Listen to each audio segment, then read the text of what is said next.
esse disco do Biquíni.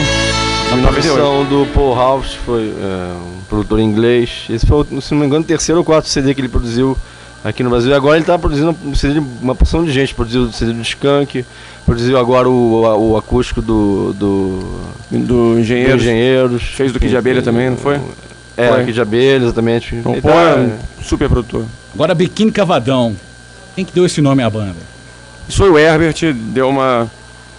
o Herbert Viana dos Paralamas de Sucesso. Um dia, depois da gente ter mais de 30 nomes possíveis e imaginários para a banda, sugeriu, né? Falou, poxa, faz alguma coisa aí, põe Biquíni Cavadão e tal. E a gente, como mudava muito de nome, a gente falou assim, nome esquisito, mas vamos ficar com esse nome mais um tempo aí. Deve durar não mais do que uns 7 dias, e acabou durando para sempre. Isso em 1983. 83. Depois do festival lá que vocês participaram, né? Exatamente, a gente começou, era um festivalzinho simples de colégio, nada profissional. Tanto é que realmente a data de aniversário do Biquíni Cavadão pra gente é o dia 16 de março, porque em 85, no dia 16 de março, a gente... Bom, foi precisamente às 23h57. Não antes. Já eram amigos... Vocês já eram amigos? Opa, então não foi dia 16. Não está errado. Vai entrar aquela história do famoso babaca que diz que... Agora, Herbert Viana já era amigo de vocês ou não? Já, porque o Herbert, na verdade, namorava a irmã do nosso ex-baixista. Tá? Nós tínhamos um baixista na banda e a irmã dele era namorada do... Vocês não quiseram colocar ninguém no lugar dele, só um contratado. Exatamente. Ele ficou com a gente até o ano de 2000 e depois disso, quando o Sheik saiu, a gente falou, bom, vamos então permanecer com o quarteto. E acho até porque não se troca assim, sabe? Você passa 15 anos com um cara, depois você fala, não, agora começou tudo diferente, agora você é da banda, amiguinho, etc. Tinha uma história ali de vida da gente e tudo mais. E a gente chamou então o Patrick, que era ex dos Hermanos, tudo mais, e que nós temos uma relação ótima, por sinal, e assim, o Patrick não só tocou no Biquíni, também andou tocando no Rodox, tudo mais, é bem legal, assim, pra gente uma relação maravilhosa, vai estar aí fazendo mais um disco com o Biquíni, já fez o 80, vai fazer agora o ao vivo, então é sempre bom, é um astral muito bom. Agora, para me continuar aqui o especial com vocês, tem o Vento Ventania. Diz o nosso amigo Álvaro que foi a mais tocada, né, Álvaro? Naquele ano foi a música mais tocada entre internacional e nacional. Foi a música mais tocada no Brasil inteiro. Como que vocês me dizem, essa composição surgiu de quem? Essa foi uma letra do Sheik, né? E acho que me lembro que foi na tua casa que a gente fez isso naquele... Ela surgiu, eu tinha feito uma frasezinha no violão. Aí o Beni, que na época era o nosso produtor, ouviu e falou, aí fez uma harmonia em cima dessa frase. E aí essa harmonia o Bruno pegou o poema do Sheik, foi colocando a letra e a gente foi formando. A música surgiu de junções de ideias. Eu acho que exatamente o legal do Biquíni Cavadão é essa coisa de realmente as coisas surgirem da soma das nossas ideias. Não é simplesmente alguém que chega, a música é assim, tá acabada, entendeu?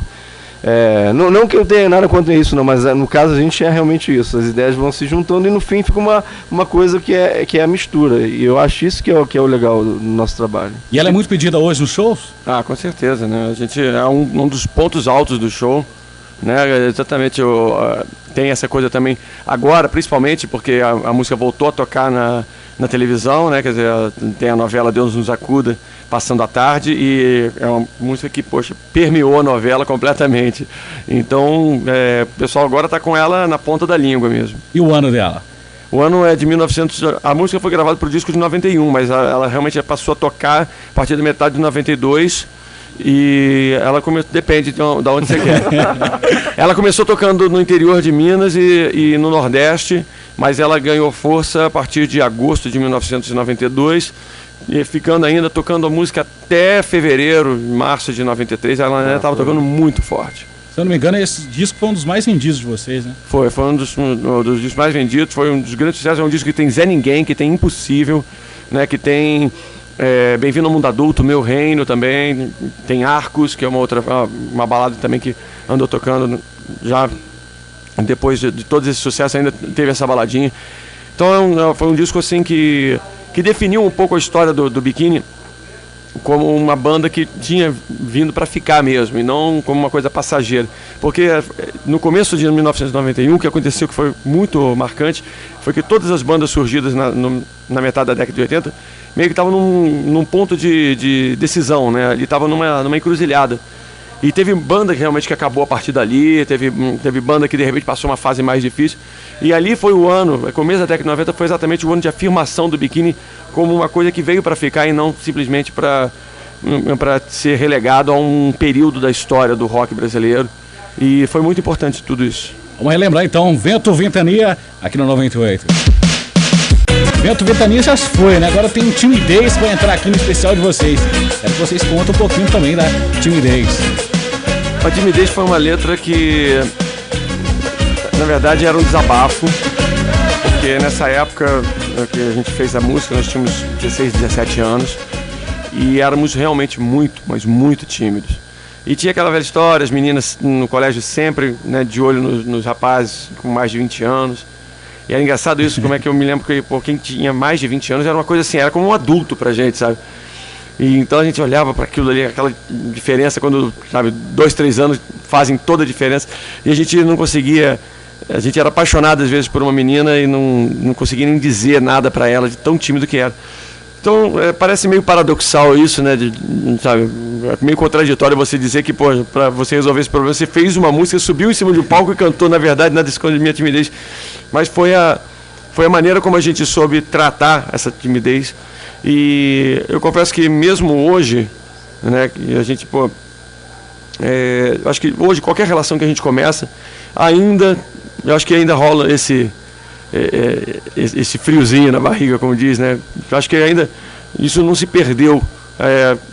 Tem um pouco mais de segurança, tem um pouco mais de vivência, mas a timidez ainda é presente em muitas situações. E aí, Álvaro? Acabou a timidez mesmo depois de timidez ou não? O que é? Perdeu a timidez? Não. Ainda não, como ele falou, você vai amadurecendo, mas totalmente não, de forma alguma. E o ano de timidez? O ano, na verdade, o disco foi gravado em 85 e lançado em março de 1986. E essa música faz parte do primeiro disco da gente, na época LP, Cidades em Torrente. Começou a tocar realmente nas paradas de sucesso, ela entrou em agosto, no final de agosto. Eu me lembro disso perfeitamente porque a gente entrou numa turnê pelo Nordeste e enquanto a gente estava viajando, as pessoas iam ligando pra gente contando, olha, a música tá estourada aqui no Rio de Janeiro, tá tocando muito bem, só que eu me lembro que as 3 músicas mais tocadas eram Timidez, Eduardo e Mônica e London London, né? Então Eduardo e Mônica do Legião, London London do RPM. E era mais ou menos isso. Bons tempos em que eram músicas com essa qualidade que ficavam na rádio, não era uma coisa assim de você estar tocando, né? Às vezes, sabe, hoje em dia eu ouço rádio e às vezes dá a impressão que eu ouço muita coisa que eu não gosto e de repente, que bom, tem uma música que eu gosto.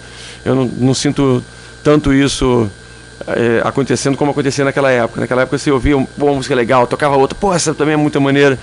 E hoje em dia eu acho que está faltando até mais lançamentos mesmo, né? Quer dizer, as gravadoras não estão investindo. A maioria, né? Oi? A maioria é regravação, né? Não, eu acho que o problema não é ser regravação, até porque, por exemplo, o próprio Biquíni já regravou e tudo mais, eu acho que... Mas hoje não é igual 1980, que você só via música nova. Mas eu acho que o que acontece um pouco nisso, as gravadoras também não estão lançando tantas bandas assim. Você vê esse ano que passou, você teve praticamente o que de lançamento? A Pitty. No ano anterior, o que você teve? Praticamente o que? Foi o Detonautas, sabe? Então, uma coisa que era para ter 6, 7 bandas, sabe? Com lançamento com força e tudo mais. Você tem umas bolas da vez. Você teve a Pitty, teve o Detonautas, há pouco tempo, uns 2, 3 anos, você teve CPM 22. E estamos precisando, sabe, na verdade, ter uma competição maior entre essas bandas novas, sabe? Ter um movimento. RPM, Legião Urbana, exatamente. Chavadão, Capital Plebe, entendeu? Engenheiros, Nenhum de Nós, Uns e Outros, Camisa de Vênus. Tudo isso era uma turma inteira, cara, sabe? A gente se encontrava nos aeroportos, ou então nos programas de TV fazendo. Isso era bom pra caramba e mostrava como havia diversidade do rock e servia inclusive para criar uma competição, porque as músicas que de repente a gente comentava, pô, você viu a música nova do Legião, pô, aquela letra é foda, sei o que, sabe? Então todo mundo já pensava, pô, não posso fazer qualquer coisa também. Melhor, né? Queria fazer melhor, havia esse lado também. Cada um buscava né, de repente surpreender o público. Eu acho que talvez seja até por isso que a década de 80 tenha sido tão rica, né, por causa dessa competição saudável que existiu. Quem compôs ela? Timidez? Isso. Timidez partiu de uma letra que eu tinha escrito, mas assim, depois cada um foi dando pitaca, como o Vitor falou, cada um, sabe, muda alguma coisa. Entendeu? Exatamente. Acho que a gente tem isso, não é uma coisa, não é um padrão, mas a gente está sempre com o trabalho aberto para cada um meio que interferir e de repente trazer alguma coisa a mais para somar. Vamos ouvir então, Timidez aqui na Rádio 98.